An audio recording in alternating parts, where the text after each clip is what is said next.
This is the Dallas Morning News. It's Wednesday, April 16th. Sunny and warmer today with a high of 85, mostly clear tonight with a low of 66. Here are today's headlines. 4 students were wounded in a shooting Tuesday afternoon at Wilmer-Hutchins High School in Dallas, nearly a year to the day since gunfire erupted on the same campus. Officers were dispatched about 1 p.m. to the school. A police call log showed more than 20 units responded to the scene. Jason Evans, a Dallas Fire Rescue spokesman, confirmed 4 students were taken to hospitals. Their conditions varied, he said, from non-life-threatening to serious. According to Evans, 3 of the students ranged in age from 15 to 18, but the age of the 4th was not immediately known. At a news conference, Dallas Schools Superintendent Stephanie Elizalde said the suspected shooter, who was not publicly identified, had not been arrested as of 5 p.m. In an internal police message obtained by the Dallas Morning News, officials provided a description of a suspected person and directed officers across the city to look for him. Officials declined to comment on how a gun got inside the school, which has metal detectors and a clear backpack policy. However, Dallas ISD Police Assistant Chief Christina Smith said the gun did not enter the school during regular intake time, adding it was not a failure of our staff, of our protocols, or of the machinery that we have.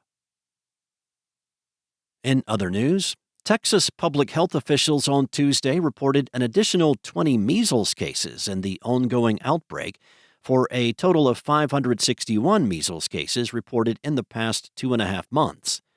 4% of the total Texas cases, or less than 25 cases, are actively infectious, according to the latest update from the Texas Department of State Health Services. The state has designated 10 counties as having active spread of the illness. The measles outbreak began in Gaines County in late January. It is now spread across 23 counties in Texas, plus the states of New Mexico and Oklahoma. A total of 58 people in Texas have been hospitalized, according to official data. 2 children in the state have died, both of them school-aged and unvaccinated. As of Friday, New Mexico had reported 58 measles cases, and Oklahoma had reported 12 measles cases.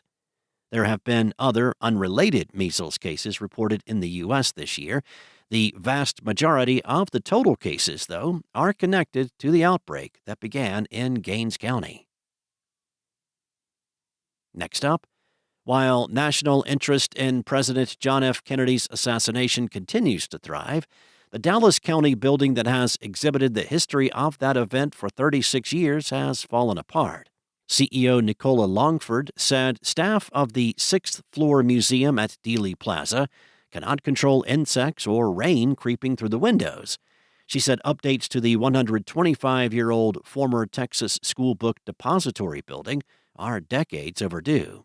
With no room to expand, the exhibits confined to the 6th and 7th floors omit most of the 90,000 artifacts in the nonprofit's possession. Leaders of the 6th floor museum say the aging landmark is long overdue for an overhaul to repair the building and expand the outdated exhibits centered around the 6th floor window where the Warren Commission said Lee Harvey Oswald shot and killed Kennedy on November 22, 1963. In a discussion on Monday, county officials estimated it could cost $60 million to renovate the infrastructure, but a plan for an overhaul is far from decided. And former University of Texas wide receiver Isaiah Bond asked a woman he allegedly sexually assaulted to sign a non-disclosure agreement and offered her money. That's according to a Frisco police arrest warrant affidavit. The 21-year-old Bond was arrested last week after he turned himself into Frisco police and was released after posting bail at $25,000 shortly after. He faces a sexual assault charge. Bond, who declared for the NFL draft earlier this year, played 1 season for the Longhorns after spending the previous 2 at the University of Alabama. In a written statement released after his arrest, Bond called the allegations patently false and asked for the time and opportunity to defend himself. According to the police arrest warrant affidavit, police met with the alleged victim at a hospital in Dallas on February 6th. At the hospital, the woman told police she had been communicating with Bond over social media since October and agreed to meet him at his apartment in Frisco on February 4th. Thanks for listening. For more on today's stories and the latest breaking news, visit dallasnews.com.